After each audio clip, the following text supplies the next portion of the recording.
নতুন নতুন ভালোবাসার গল্প পেতে আমাদের ভয়েস অফ সুমন চ্যানেলটি সাবস্ক্রাইব করে পাশে থাকা বেল আইকনটি ক্লিক করুন। ধন্যবাদ।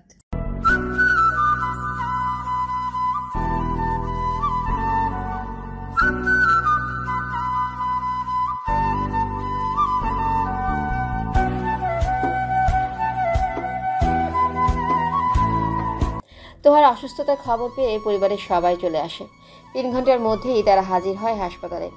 সবার সাথেই তোহা কথা বলছে, কিন্তু মনটা মেঘকে খুঁজছে। একটা বারও মেঘ তোহার সামনে আসেনি, জিজ্ঞেসও করেনি কেমন আছো। বেবির কথা শুনে মেঘ কি খুশি না মনে মনে ভাবছে তোহা। আকাশ এক দৃষ্টিতে দেখছে তোহাকে। 6 মাসে পুরো পাল্টে গেছে তোহা। আকাশ এতক্ষণ যাবৎ তোহার সামনে আছে, একবারও তাকায়নি, কিন্তু আকাশ ভালোই বুঝতে পারছে তোহার টানা টানা চোখ দুটো মেঘকেই খুঁজছে। কবুল শব্দটার কি শক্তি, এক নিমেষেই সব সম্পর্ক ভেঙে দেয়। মন জুড়ে থাকা অসীম ভালোবাসাকেও ভুলিয়ে দেয়।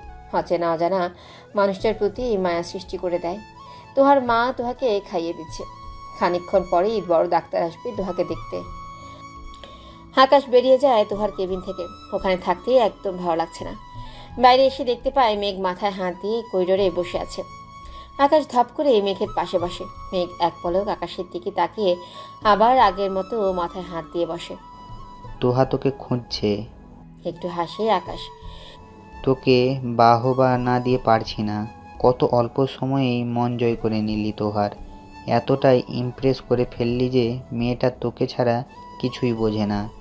কিন্তু আফসোস, কদর করতে পারলি না। শেষের কথাটা দাঁতের দাঁত চেপে বলে আকাশ। মেঘ উত্তরে কিছু বলে না।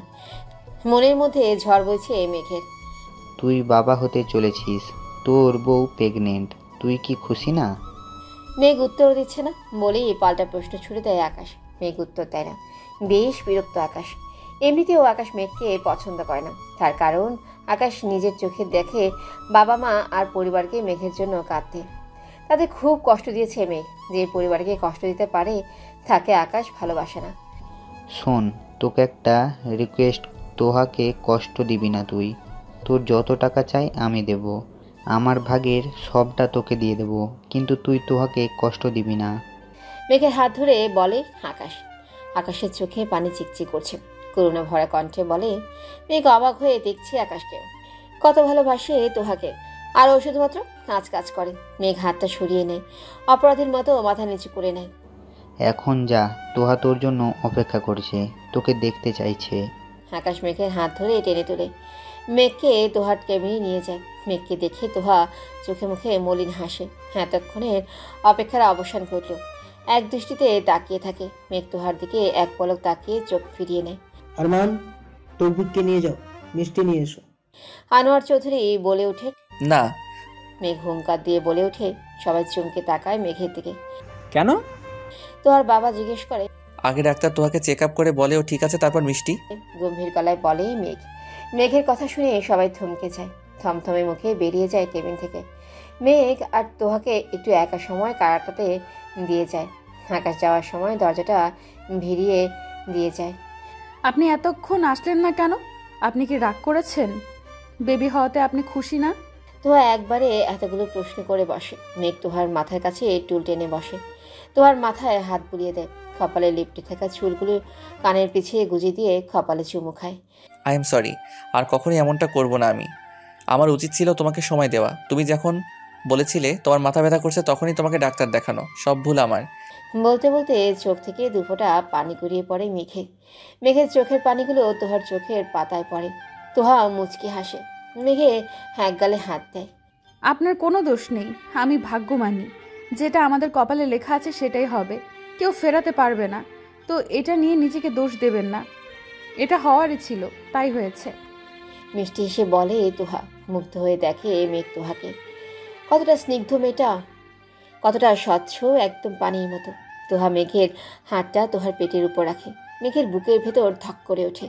এখানে তুবা আছে, আমাদের মেয়ে হবে, আর ওর নাম রাখবেন তুবা, কেমন? মেঘের বুকের ভেতরটা দ্বিতীয়বার ধক করে ওঠে। এখনই কেন বলছো? নামটা তুমি রাখবা, দুজন একসাথে রাখবো। মেঘ পেটে গাল ছুঁয়ে বলে। তোহা কিছু বলে না, চোখ বন্ধ করে নেয়। অনেক অভিমান জমে আছে আপনার প্রতি, কিন্তু তা প্রকাশ করতে পারবো না। আপনার বিভৎস চেহারা আমি দেখতে পারবো না। থাক না কিছু অভিমান না বলা, নাই বা জানলেন আপনি। আপনি একটু গুরুত্ব দিলে আমি সারা জীবন আপনার সাথে থাকতে পারতাম। দুপুরের পরেই চেক আপ করা হয় তোহাকে। ডাক্তারের চেম্বারে বসে আছে আনোয়ার চৌধুরী, আরমান চৌধুরী, তৌফিক, আকাশ আর মেঘ। খানিকটা দূরে দাঁড়িয়ে আছে। ডাক্তার দীর্ঘশ্বাস ফেলে। ওনার মাথার পেছনটা আগে থেকে ব্যথা হয়, ফার্মেসি থেকে ওষুধ খেয়ে দমিয়ে রেখেছিলেন, কয়েক মাস যাবত ব্যথাটা বেড়েছে, সমস্যাটা গুরুতর হয়ে উঠেছে, মাথার ব্রেনে একটা পর্দা পড়েছে। আগে থেকে ঠিকঠাক চেক আপ করে মেডিসিন নিলে ঠিক হয়ে যেত, কিন্তু এখন উনি প্রেগনেন্ট, মেডিসিন নিতে পারবেন না। আসলে আমরা এখন কি করব বুঝতে পারছি না। ডাক্তার হতাশ হয়ে বলে। সবাই স্তব্ধ হয়ে যায়। হাদরের মেয়েটার মধ্যে এত বড় রোগ দেখা দিয়েছে, এটা কেউ মানতেই পারছে না। মেঘ নিজের চুল খামচে ধরে চোখ বন্ধ করে ফেলে। তোহার প্রতি একটু কেয়ারফুলি হলে এতটা হতোই না। আমার বাচ্চা চাই না, আমার বউকে সুস্থ করে দিন, যত টাকা লাগে দেব। মেঘ চিৎকার করে বলে। দেখুন মিস্টার মেঘ, এখানে টাকা কোনো প্রশ্নই নেই। আমি মনে করি মানুষের জীবনের থেকে বড় কিছুই নেই। আমি টাকার জন্য মানুষকে চিকিৎসা করি না, সুস্থ সুন্দর জীবনযাপনের জন্য চিকিৎসা করি। বাচ্চাটা না চাইলেও কিছু করার নেই, কারণ 3 মাসের বেশি হয়ে গেছে বেবিটার। এখন অ্যাবর্শন করতে গেলেও মিসেস মেঘের জীবনে ঝুঁকি থাকতে পারে। আকাশ চোখ বন্ধ করে হাত মুঠ করে নেয়। মেঘ ধপ করে বসে পড়ে। চারপাশ শূন্য শূন্য লাগছে। তৌফিক হাউমাউ করে কেঁদে ওঠে। আনোয়ার চৌধুরীর চোখেও পানি। শক্ত হয়ে বসে আছে আরমান চৌধুরী। ডাক্তার, কিছু একটা করুন। আপনারা ভেঙে পড়বেন না, আমি হালকা কিছু মেডিসিন দিচ্ছি, এখন এগুলো খাওয়াবেন। 15 দিন পরে চেক আপ করবেন। 8 মাসের সিজার করতে হবে ওনাকে, তারপর প্রপারলি ট্রিটমেন্ট শুরু করতে হবে। আল্লাহ যদি চান তবে সুস্থ হবেন ইনশাল্লাহ, কিন্তু আল্লাহ না চাইলে তো আর। কথা শেষ হওয়ার আগে মেঘ ছুটে বেরিয়ে যায় ডাক্তারের কেবিন থেকে। তৌফিক কান্না আটকাতে পারছে না। একমাত্র মেয়ে, তোহাকে জানানো হয়নি কিছুই। সবাই তোহার সামনে স্বাভাবিক ব্যবহার করছে, বুঝতে দেবে না তোহাকে। নিপা মন খারাপ করে দাঁড়িয়ে আছে, কারণ তোহাকে নিয়ে যাবে হোনারা। নিপা তো একা হয়ে যাবে, দেখতে পারবে না তোহাকে। তোহাকে আমরা নিয়ে যাচ্ছি, তুমি কি যাবে আমাদের সাথে, নাকি তোমার কাজ আছে? আনোয়ার চৌধুরী জিজ্ঞেস করে মেঘকে। মেঘ কোনো কথা না বলে চুপচাপ তোহার পাশে গিয়ে বসে গাড়িতে। আকাশ ড্রাইভ করছে, নিপা এক পাশে দাঁড়িয়ে কাঁদছে। শুভ ছাড়া কেউ দেখতে পায় না নিপার সেই কান্না। তোহা ক্লান্ত হয়ে গায়ে দিতে বসে আছে মেঘের উপর। নিপার কথা মনেই নেই। মুহূর্তে শশ করে দুটো গাড়ি চলে যায়। নিপা এবার শব্দ করে কেঁদে ফেলে। আর কি কখনো দেখা হবে না তোহার সাথে? আর কি একসাথে পার্সিতে যেতে পারবে? পরন্ত বিকেলে ছাদে বসে গল্প করতে পারবে? আর কি তোহার লম্বা চুলগুলো আছড়ে দেওয়ার সৌভাগ্য হবে নিপার? ভীষণ মিস করব আমি তোমায় তোহা, ভীষণ মিস করব। চিৎকার করে বলে নিপা। রক্তশূন্যতা তোহার, পর্যাপ্ত পরিমাণ রক্ত নেই শরীরে, থাকার কথাও না। রক্ত দেওয়া ছাড়া সিজার করা সম্ভব না।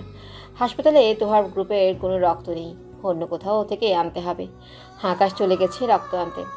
অন্যান্য দিনের থেকে আজ তোহা একটু বেশি সুস্থ বোধ করছে। বসে আছে সিটের উপর। কেন জানি খুব করে সব কিছু মন ভরে দেখতে ইচ্ছে করছে। পেটে হাত দেয় তোহা। আমায় মিস করবি তো সোনা, নাকি ভুলে যাবি আমায়? তোর পাপা নতুন মা এনে দেবে তো তোকে, তাকেই মা বলবি? আমায় ভুলিস না রে, আমার ছবিটা দেখিস তুই, তোর মাকে চিনে নিস। ঠপঠপ করে চোখ থেকে পানি গড়িয়ে পড়ে তোহার। হাসতে হাসতে করে জানলার কাছে যায়। 2 তলার উপরে তোহা। জানলার গ্রিল ধরে নিচে তাকায়। শত শত মানুষ ছোটাছুটি করছে, নিজেদের পেট চালানোর ধান্দায়। ব্যস্ত নগরীর ব্যস্ত মানুষ। হাসপাতালের গেট দিয়ে কেউ কেউ হাসি মুখে বেরিয়ে যাচ্ছে, আবার কেউ কেউ কান্না করতে করতে। তোহা সব কিছু প্রাণ ভরে দেখছে। খুব ইচ্ছে করছে মেঘের সাথে একটু সময় কাটানোর। শেষবারের মতো মেয়েকে 2 চোখ ভরে দেখতে ইচ্ছে করছে, আর যদি দেখা না হয়। এ কি, আপনি এখানে কেন? নার্স কেবিনে ঢুকে বলে। তোহা আস্তে করে ঘাড় ঘুরিয়ে নার্সের দিকে তাকায়। ঠোঁট প্রসারিত করে মলিন হাসে। শেষবারের মতো দুনিয়াটা দেখে নিলাম। নার্স চোখ টামিয়ে নেয়, কথা ঘোরাতে বলে, এভাবে হাঁটাহাঁটি করা ঠিক না, এখানে বসুন। নার্স তোহার হাত ধরে বেডে বসিয়ে দেয় তোহাকে। আমার হাজব্যান্ডকে একটু ডেকে দিবেন, ওর সাথে একটু কথা বলতে চাই। আকুতি ভরা কণ্ঠে বলে তোহা। নার্স তোহার মাথায় হাত বুলিয়ে চোখ মুছতে মুছতে বেরিয়ে যায়। মেয়ে কেবিনের বাইরেই বসেছিল, এখানেই বসে থাকে সব সময়। তোহাকে দেখতে যায় না।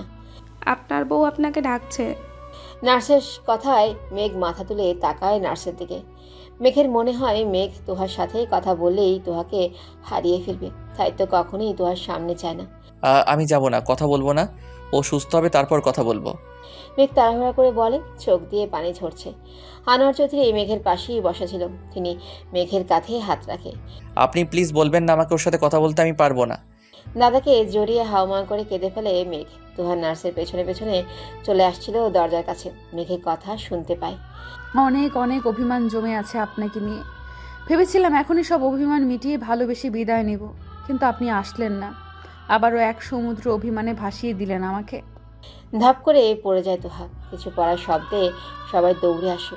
তোহাকে পড়ে থাকতে দেখে ডাক্তারকে ডাকে। মেঘ কোলে করেই তোহাকে বেডে শুইয়ে দেয়। ততক্ষণে আকাশ রক্ত নিয়ে চলে এসেছে। তোহাকে অপারেশন থিয়েটারে নিয়ে যাওয়ার পরই নিপা আসে শুভর সাথে। সবাই অপেক্ষা করছে তোহার জন্য। মেঘ দাদার বুকে মুখ লুকিয়ে কেঁদেই যাচ্ছে। ডাক্তার বলে গেছে তোহার ব্রেনের দাগটা আরও চওড়া হয়ে গেছে। তারপর শরীরে রক্ত নেই। সবাই কাঁদছে, হাওমাও করে কাঁদছে। সবাই বুঝে গেছে তাদের আদরের লম্বা চুলওয়ালা তোহা আর ফিরবে না তাদের কাছে। খুব তাড়াতাড়ি অপারেশন শেষ হয়ে যায়। নার্স সাদা তোয়ালেতে মুড়িয়ে ফুটফুটে শিশুটিকে নিয়ে বের হয়। পেছন পেছন ডাক্তার আর নার্সের মুখটাও শুকিয়ে গেছে। কেউ জিজ্ঞেস করে না তোহার কথা, সাহস নেই কারোর। বাচ্চাটার দিকে তাকায়ও না কেউ। আকাশ কাঁপা কাঁপা হাতে বাচ্চাটাকে কোলে নেয়। রক্তের প্রয়োজন হয়নি, সিজার করার সাথে সাথে প্রাণ হারাই। ডাক্তারও কেঁদে ফেলে। এরকম একটা মৃত্যু কেউ মেনে নিতে পারছে না, কিন্তু তোহার যে মৃত্যুই হবে এটা কম বেশি সবারই জানা ছিল। পাগল পাগল হয়ে গেছে সবাই। মেঘ স্থির দৃষ্টিতে তাকিয়ে আছে। সবটাই মেঘের পাপের শাস্তি। কত মেয়ের জীবন নষ্ট করেছে। টাকা দিয়ে সম্মান কেনা যায় না। যখন তোহা বলেছিল ওর মাথা ব্যথা করছে, তখনই ডাক্তার দেখালে আজ তোহা চলে যেত না। তোহার প্রতি একটু কেয়ারফুলি হলে, একটু যত্ন করলে আজ তোহা মেয়েকে একা করে চলে যেত না। যেদিন তোহা বলেছিল আমার বেবি চাই, সেদিন যদি মেঘ কারণটা জানতে চাইতো, তাহলে আজকে তোহা প্রাণ হারাতো না। কই, এত টাকা দিয়েও তো মেঘ পারল না তোহার জীবন বাঁচাতে। তাহলে করবি কি টাকা দিয়ে? একদিন এই টাকার জন্যই মেঘ পরিবার ছেড়েছিল। আজকে সেই টাকাই মেঘকে একা করে দিল। দূর দূরান্তে সবাই এসেছে তোহাকে দেখতে। খাটিয়াতে শুয়ে রাখা হয়েছে তোহাকে। ঘন লম্বা চুলগুলো আর নেই। হাতে গোনা কয়েকটা চুল আছে মাথায়। ফর্সা মুখটা কালো কুটকুটে হয়ে গেছে। মুখটা দেখে মনে হচ্ছে হাসছে। চৌধুরী বাড়ির সামনে শুয়ে রাখা হয়েছে তোহাকে। মেঘ স্তব্ধ হয়ে বসে আছে তোহার মুখটার দিকে তাকিয়ে।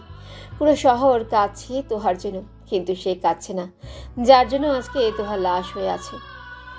আকাশ বাচ্চাটাকে কোল থেকে নামায়নি, কোলে করেই তোহাকে দেখছে শেষবারের মতো। আর কখনোই দেখা হবে না। আকাশ ভাইয়া ডাকটা শোনা হবে না। লম্বা চুল নাড়িয়ে হাঁটতে দেখবে না, খিলখিল করে হাসবে না। কোথায় হারিয়ে গেল তোহা? দুনিয়াটা বড্ড স্বার্থপর। গোসল করাতে নিয়ে যাওয়া হয় তোহাকে। আজ শুক্রবার, জুমার নামাজের আগেই দাফন করা হবে। কবর দিয়ে জুমার নামাজ আদায় করবে সবাই। কাফন সরিয়ে শেষবারের মতো তোহার মুখটা দেখানো হয় সবাইকে। আকাশ বাচ্চাটাকে তোহার সামনে হানে। এটা তোমার মা সোনা? বাবা, শ্বশুর, আকাশ আর মেঘ চারজনের কাঁধে চেপে তোহা নিজের শেষ ঠিকানায় যায়। বাড়ির সামনেই তোহাকে কবর দেওয়া হচ্ছে। মেঘ এক মুঠো মাটি দেয় তোহার কবরে, আকাশও দেয়। এতটা স্বার্থপর তুমি? তুমি তো জানতে, বলো তোমাকে ছাড়া আমি চলতে পারবো না। কি হবে আমার? আমি বাঁচবো কি করে? মাটি আঁকড়ে ধরে কাঁদে মেঘ। পুরো চৌধুরী বাড়িটা স্তব্ধ হয়ে গেছে। প্রত্যেকটা মানুষ বেঁচে আছে মরার মতো। এই মেয়েটা মরে যাওয়াতে পুরো শহর কাঁদছে। দুটো ছেলে পাগল হয়ে যাচ্ছে। কারো কোনো অভিযোগ নেই এই মেয়েটার প্রতি, শুধু আছে অফুরন্ত ভালোবাসা। সত্যি অসাধারণ তুমি তোহা। তোহার জবাব হয় না। মায়া তোহার ছবিটায় হাত বুলিয়ে বলে, আপনাকে আমি খুব ভালোবাসি মেঘ। কখনো বলা হয়নি আপনাকে, আপনার মুখ থেকে কখনো শোনাও হয়নি। চার দেওয়ালের বাড়িটায় একা একা বোরিং লাগতো আমার। ইচ্ছে করতো আপনার সাথে গল্প করি, পাখিদের মতো আপনার সাথে উড়ে বেড়াই, সব সময় আপনার সামনে থাকি, আপনাকে প্রাণ ভরে দেখি, একসাথে খাবার খাই। কিন্তু আপনার তো সময় নেই। সেই সকালে চলে যেতেন আর অনেক রাত করে ফিরতেন। আমার সাথে কথা বলার মতো কেউ ছিল না। তাই ভেবেছিলাম একটা বেবি হলে আমার নিঃসঙ্গতা ঘুচবে, সারাদিন ওকে নিয়েই মেতে থাকবো। তাই আবদারটা করে বসলাম। বেবি পেটে আসার পরে মাথা ব্যথাটা তীব্র বেড়ে গেল। যতটুকু সহ্য করা যায় করতাম, কিন্তু যখন আর পারতাম না তখনই আপনাকে বলেছিলাম। আপনি বললেন জাস্ট এমনি, গায়ে লেগেছিল আমার। আপনি আমার মুখটা দেখেও বুঝতে পারেননি আমি ঠিক কতটা অসুস্থ। অবশ্য আপনার আমার মুখের দিকে তাকানোর সময়ও ছিল না। ভেবেছিলাম বলবোই না আপনাকে। ঠিক তাই করলাম। বললাম না, আগে যে মেডিসিন খেতাম সেটা খাওয়া বন্ধ করে দিলাম বেবির ক্ষতি হবে বলে। জীবন আমি সব পেয়েছি, শুধু আপনার থেকে একটু সময় ছাড়া। অনেক অভিমান আপনার উপর আমার। খুব পচা আপনি, তবুও আপনাকে আমি ভালোবাসি। তোহাকে যেদিন হাসপাতালে নেওয়া হয় সেদিনই মেঘ তোহার ডায়েরি থেকে পড়ে নেয়। নিজেকে খুব অপরাধী আর অসহায় মনে হয় মেঘের। আজ 5 দিন হয়ে গেছে তোহা চলে যাওয়ার। মেঘকে কোলে করে তোহার কবরের পাশে বসে আছে। এটাই মেঘের কাজ, সব সময় এখানেই বসে থাকে। মেঘ কাঁদলে কাউকে ডেকে দিয়ে দেয়।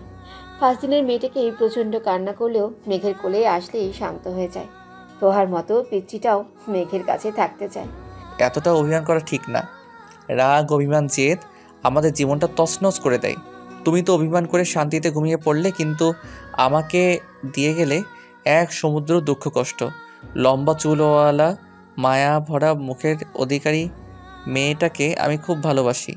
কে বলেছে সে নেই? সে আমার সাথে আছে, আমার বুকে আছে, আমার মনে প্রাণে আছে, আমার মেয়ের মধ্যে সে লুকিয়ে আছে। এখন শুধু আমি অপেক্ষায় আছি মেয়েটাকে নিরাপদ কোথাও রেখে আমার অভিমানীর ডান পাশে শোয়ার। আর হবে না দেখা। আকাশ তোমার কবরের পাশে একটা গোলাপের চারা লাগিয়ে দেয়। গাছটায় একটা গোলাপ আছে। এই গোলাপটাই আমার তোহা। এখনও খুব ভালোবাসি তোমায়। তোমার মেয়েকে খুব যত্ন করে বড় করব আমি। তার মায়ের জায়গায় কাউকে বসতে দেব না, কথা দিলাম। গল্পটার নামই অভিমান। আর আমি ভেবে রেখেছিলাম তোহা বেঁচে গেলে ব্যাপারটা মানাতো না। সরি স্যাড এন্ডিং দেওয়ার জন্যে।